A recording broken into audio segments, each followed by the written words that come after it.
For me, my traumatic experience was being a teen mom. I had my first child when I was 16 years old, and I remember promising myself that I wasn't going to do my children, provide an opportunity for my children to turn out that same way.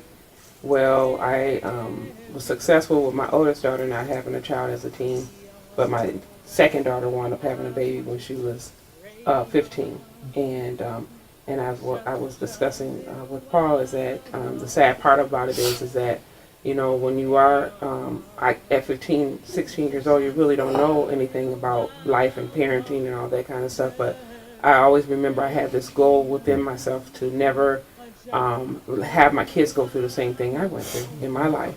And I did get a supportive network person. Her name was Wanda Washington Bridges, and she was at North High School, and she spoke into my life about how resilient I could be and how supportive I can be and how successful I could be if I went off to college and did some other things. So I work with the urban indigenous population, Native American, but we're also inclusive of global indigenous cultures. So trauma shows up, for us, it's the mistrust of systems, it's institutionalized racism, educational disparities, a lot of the usual things that you'll hear for communities of color. But there's also the aspect of sovereignty, which is unique to Native Americans. We're self-governing citizens of our tribal nations.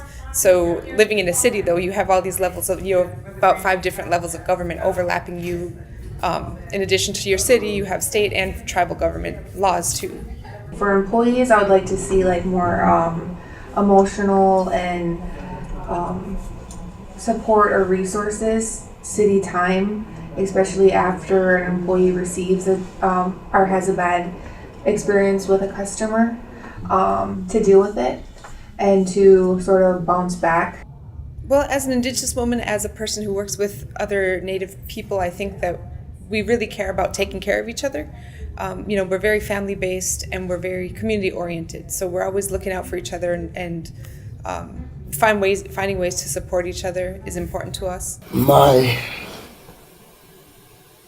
traumatic experience I live over and over. And that's not having my mother and father here. I lost my parents while I was incarcerated. And I remember my mother hugging me through the jail cells.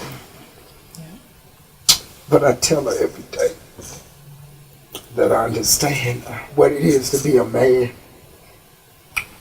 I thought I was a man with the choices I was making.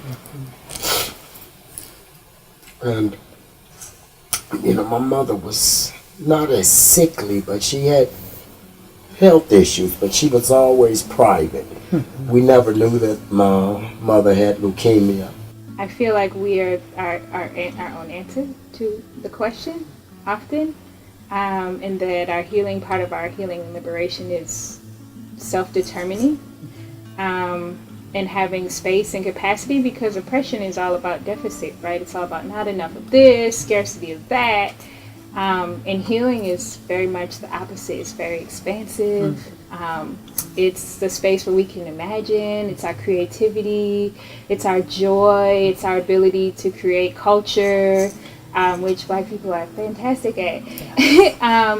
And so, it's important to talk about it. It's important to participate. It's important to expand. For me, as a Black woman too, to expand the lens around, again, reimagining what it means to heal, to be a healer, to offer healing, who's capable, who's not, who's certified, who's not, and all of those things.